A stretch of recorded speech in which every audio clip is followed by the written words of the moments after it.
Le récepteur, c'est aussi le miroir, d'une certaine manière. Si je suis dans une pièce où je n'ai pas de bon miroir, si je suis dans une pièce où il n'y a pas un bon éclairage, je ne me verrai pas correctement.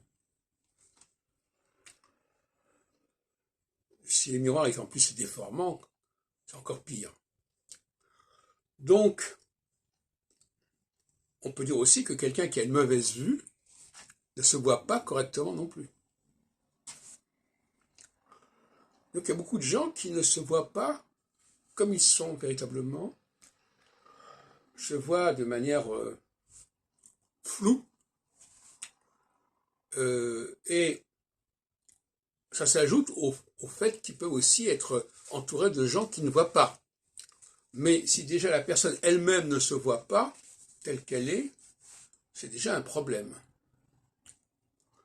Donc, d'ailleurs, on appelle, dans la morphopsychologie de Louis Cormand, on appelle les différents, on parle pour les endroits où il y a les sens, on parle des récepteurs.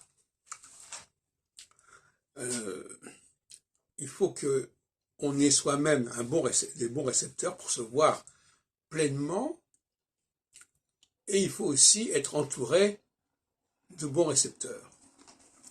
La carence, la mauvaise qualité des récepteurs fait que les gens ne se voient pas tels qu'ils sont, et que ça veut dire quoi en fin de compte?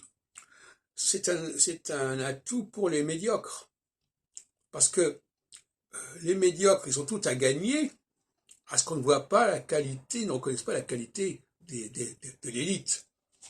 Donc, pour les médiocres, plus les récepteurs sont insuffisants, et mieux ça vaut pour eux.